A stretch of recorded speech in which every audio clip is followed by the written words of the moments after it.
सुख सागर 13वां अध्याय 3रा स्कंद। इस अध्याय में आज हम पढ़ेंगे ब्रह्मा जी द्वारा स्थान प्राप्ति के लिए श्री नारायण जी की स्तुति करना एवं नारायण जी का 12 अवतार धारण कर पृथ्वी को पाताल से लाना। लेकिन उससे पहले अगर आप चैनल पर नए हैं तो चैनल को ज़रूर सब्सक्राइब करें और नोटिफिकेशन बेल दबाने के बाद ऑल पर क्लिक ज़रूर करें ताकि आने वाले हर अध्याय को आप सुन सकें।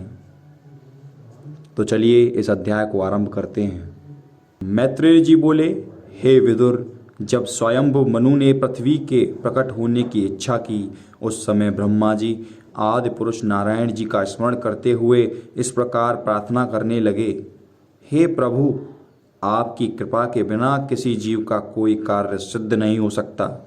आप जिसके ऊपर अपनी कृपा रखते हैं वही अपने मनोरथ को प्राप्त कर सकता है। हे नाथ, मैं आपकी आज्ञा पाकर जीवों की रचना कर रहा हूँ, परंतु वे लोग किसी आधार के बिना किसी प्रकार ठहर सकेंगे, यह चिंता मुझे सता रही है। अब आप मुझे जो आज्ञा दें मैं उसी के अनुसार कार्य करूँगा। इस प्रकार जब ब्रह्मा जी ने स्तुति की उस समय श्री नारायण जी ने उन्हें ध्यान में दर्शन देकर इस तरह कहा, हे ब्रह्मा जी, तुम चिंता मत करो, मैं अवतार धारण कर जीवों के रहने के लिए पृथ्वी ला दूंगा। इतना कहकर श्री हरि अंतर ध्यान हो गए। तदुपरांत श्री हरि ने अपने मन में यह विचार किया कि हिरण्याक्ष दैत्य पृथ्वी को उठाकर पाताल में ले गया है, अतः अब मुझे उसे वहां से बाहर निकाल लाना चाहिए।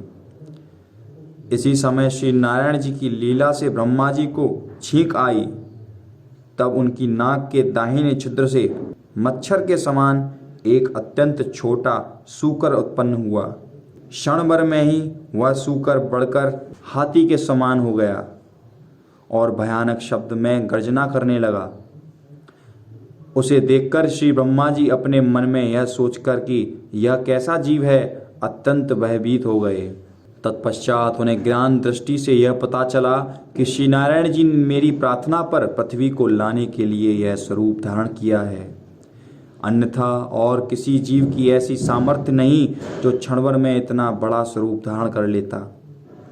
यह विचार कर ब्रह्मा जी ने उन 12 भगवान की स्तुति करते हुए कहा, हे प्रभु, आपने 12 स्वरूप धारण कर अपने वचन को पूरा किया है, अतः आप परम धन्य हैं। ब्रह्मा जी के मुखारविंद के यह वचन सुनते ही श्री 12 भगवान उस फूल के ऊपर से पानी में कूद पड़े और पाताल लोक में जा पहुंचे। जब वहां हिरण्याक्ष दैत्य दिखाई नहीं दिया तो उन्होंने 52 करोड़ योजन लंबी चौड़ी पृथ्वी को जो वहीं रखी हुई थी अपने दांतों पर इस प्रकार उठा लिया जिस प्रकार हाथी अपने दांतों पर कमल के फूल को उठा लेता है। जिस प्रकार वे पृथ्वी को उठाकर वहां से चले, उस समय हिरण्याक्ष दैत्य से उनकी भेंट हो गई जो अत्यंत बलवान था। उससे युद्ध करने की शक्ति किसी और देवता में न थी। श्री 12 भगवान ने उस दैत्य का वध करके पृथ्वी को जल से बाहर निकाला तो पृथ्वी को देखते ब्रह्मा जी अत्यंत प्रसन्न होने लगे। 12 भगवान की स्तुति की और बोले, हे शरणागत प्रभु, जिस प्रकार आप पृथ्वी को पानी से बाहर निकाल कर लाए हैं उसी तरह अब आप दया कर इसे पानी से ऊपर स्थित कर दीजिए। तब यह सब जीव इस पर आनंद से निवास करते हुए यज्ञ हवन आदि शुभ कार्यों में लीन हो सकेंगे। जिस समय 12 भगवान ने पृथ्वी को उस पानी से ऊपर रखा तो वह मिट्टी होकर गलने लगी। उस समय उन्होंने उसे अपनी कुछ शक्ति देकर जल के ऊपर स्थित कर दिया। तत्पश्चात ब्रह्मा जी द्वारा पैदा हुए वशिष्ठ, अंगिरा आदि श्री हरि का ध्यान कीर्तन यज्ञ हवन आदि करते हुए पृथ्वी पर रहने लगे। इसी प्रकार यहाँ पर 13वां अध्याय समाप्त होता है। लेकिन अगर आपने अभी तक सुख सागर के बाकी अध्याय नहीं देखे हैं तो बाकी के अध्याय आप हमारे चैनल पर जाकर देख सकते हैं और चैनल को ज़रूर सब्सक्राइब करें और नोटिफिकेशन बेल दबाने के बाद ऑल पर क्लिक ज़रूर करें।